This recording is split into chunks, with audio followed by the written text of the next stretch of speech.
अस्सलामु अलैकुम वरहमतुल्लाहि वबरकातुहू। नवे जमात के तलबा व तालिबात, आपको पता है हम इकोनॉमिक्स पढ़ रहे हैं कुछ दिनों से। कल हमने एग्रीकल्चर इन इंडिया यानी कि एग्रीकल्चर सेक्टर डिस्कस किया था।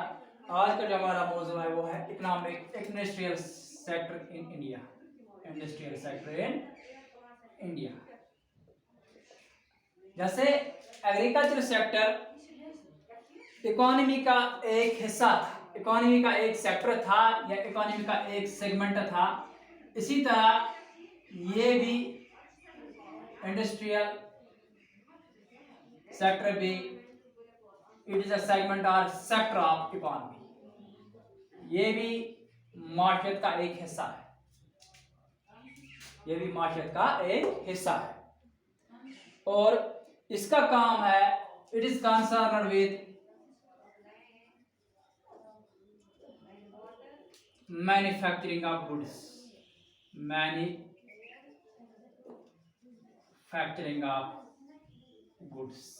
जैसे कि हमने एग्रीकल्चर सेक्टर में देखा, उसका काम था प्रोडक्शन ऑफ गुड्स। यहाँ क्या है? Manufacturing of goods. Almost same काम है, लेकिन यहाँ जो गुड्स पैदा होते हैं वो मैन्युफैक्चरिंग के जरिए उन पे एक प्रोसेस की जाती है, एक तरीके कार के जरिए उनको तैयार किया जाता है इनटू द फिनिश्ड गुड्स। यानी कि जो एग्रीकल्चर मटेरियल रॉ मटेरियल तैयार करता है, उसी रॉ मटेरियल को हम प्रोसेस करके मैन्युफैक्चरिंग करके एक फिनिश्ड गुड जिसको मुख्तलिफ शक्ल दी जाती है इंडस्ट्रियल में, उसको हम फिनिश्ड गुड कहते हैं, किससे? मैन्युफैक्चरिंग से। और इसका काम, इंडस्ट्रियल सेक्टर का काम यही है, concern with manufacturing of goods. यानी कि जो रॉ मटेरियल एग्रीकल्चर से मिलता है उसी को फिनिश्ड गुड्स में तब्दील करते हैं मैन्युफैक्चरिंग के जरिए। जिस तरह हमने देखा कि एग्रीकल्चर एक अहम इंपॉर्टेंट कंपोनेंट था जीडीपी का, इसी तरह इंडस्ट्रियल सेक्टर भी, industrial sector is also important component of GDP. GDP मैंने आपको पहले ही बताया है, gross domestic product, final value of goods and services produced with in a country in a particular year. इसके बाद ये जो इकोनॉमिक सेक्टर है, अगर हम जीडीपी पे नजर डालेंगे, ये इसमें कौन कौन सी प्रोसेस आती है? Mining, extraction and manufacturing activities इसमें आती है। मैन्युफैक्चरिंग एक्टिविटीज, इसका मतलब तमाम वो काम जो माइनिंग रिलेटेड हो, एक्सट्रैक्शन रिलेटेड हो या मैन्युफैक्चरिंग एक्टिविटीज रिलेटेड हो, वो सब इसमें आते हैं। किसमें आते हैं?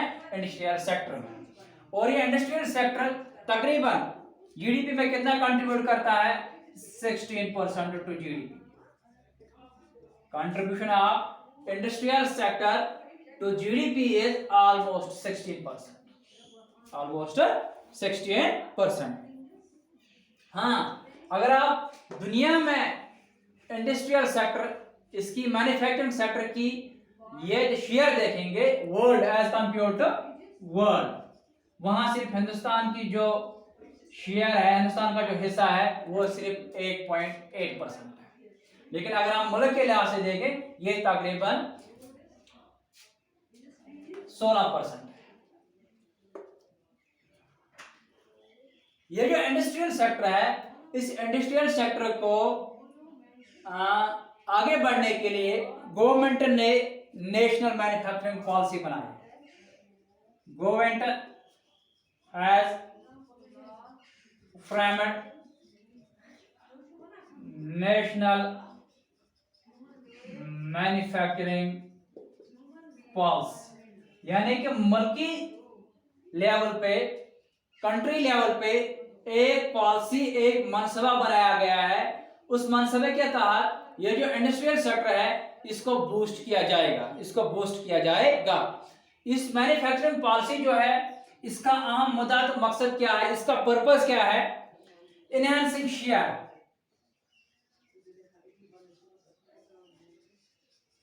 ये जो जीडीपी में इसका मैन्युफैक्चरिंग का जो शेयर है 16% है, इसको बढ़ाना है तो 25%, to 25% within a decade, within a decade and creating 100 million jobs। यानी कि गवर्नमेंट ने कंट्री लेवल पे एक मनसूबा बनाया है जिसमें इस इंडस्ट्रियल सेक्टर को मद्देनजर रखा गया है। इस सेक्टर में, इस पॉलिसी में क्या तवज्जो दी गई है कि इस इंडस्ट्रियल सेक्टर को बूस्ट किया जाए, इंडस्ट्रियल सेक्टर को बूस्ट किया जाए। इसके लिए एक हिकमत अमली तैयार की जाए और इस हिकमत अमली को लागू किया जाए, जिससे क्या होगा, ये जो 16% का शेयर है जीडीपी की तरफ, इसको अगले 10 साल में तकरीबन 25 तक हम बढ़ाएंगे। यानी कि आने वाले 10 साल में इसको तकरीबन 25% तक बढ़ाएंगे। इसके अलावा ये इसमें यह मनसूबा रखा गया है कि गवर्नमेंट तकरीबन इस इंडस्ट्रियल सेक्टर में 100 मिलियन जॉब्स आम लोगों के लिए तैयार करेगी। यानी कि लोगों को 100 मिलियन जॉब्स देने होंगे अगले 10 साल में। तो ये जो पॉलिसी है, इस पॉलिसी जो गवर्नमेंट ने बनाई है, इसकी अब क्या है, इसका जो फोकस है, this policy focusing on states. इस पॉलिसी में फोकस स्टेट्स पे रखा गया है। स्टेट्स को यह कहा गया है आप अपना इंडस्ट्रियल सेक्टर एनहांस करो, टू एनहांस, यानी कि states have to enhance their industrial sector. यानी कि इनको इंडस्ट्रियल सेक्टर को बढ़ाना है, इंडस्ट्रियल सेक्टर की तवसी देनी है किनको, स्टेट्स को। यानी कि नेशनल मैन्युफैक्चरिंग पॉलिसी में ज्यादातर जो फोकस है, ज्यादातर जो दबाव है, ज्यादातर जो जिम्मेदारी है, वो किनको दी गई है, स्टेट्स को। स्टेट्स को कहा गया है कि आपका जो मुल्क की तरफ जीडीपी में आपका जो हिस्सा है इंडस्ट्रियल सेक्टर के तरफ से, उसको आप बढ़ाओ। यानी कि आप अपनी इंडस्ट्रीज को फैलाओ, अपनी इंडस्ट्रीज को वसत दो, ताकि ये जो जीडीपी है, ये जो इसके लिए जो हमने नेशनल मैन्युफैक्चरिंग पॉलिसी बनाई है, कौमी लेवल पे जो हमने मनसूबा बनाया है, अगले 10 साल में 60 to 20% और 100 मिलियन जॉब्स देने का। इसके लिए क्या करना है,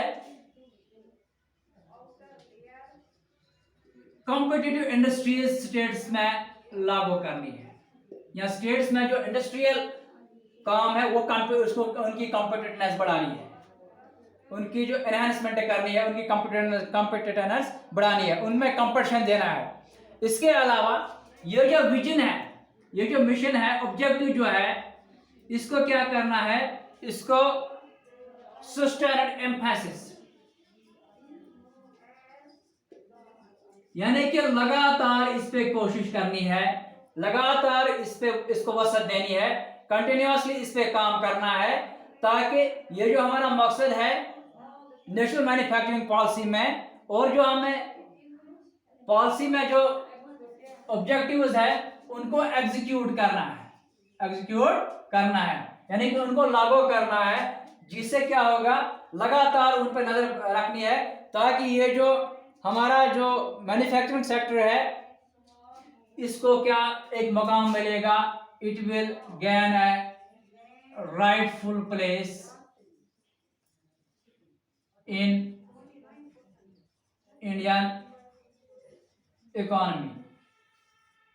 तो ये जो इंडस्ट्रियल सेक्टर है, इसमें जो पॉलिसी बनाई गई है मुल्की लेवल पे, उसमें ज्यादातर जिम्मेदारी स्टेट्स को दी गई है, और स्टेट्स को कहा गया है कि आप अपनी इंडस्ट्रीज में कॉम्पिटिटिवनेस बढ़ा दो, उनको वसत दो, उन पे लगातार नजर बनाए रखो, उन पे लगातार काम करो, ताकि जो इंडस्ट्रियल सेक्टर हिंदुस्तान में है, इसको भी एक अच्छा मकाम हिंदुस्तान की माशरत में मिल जाए।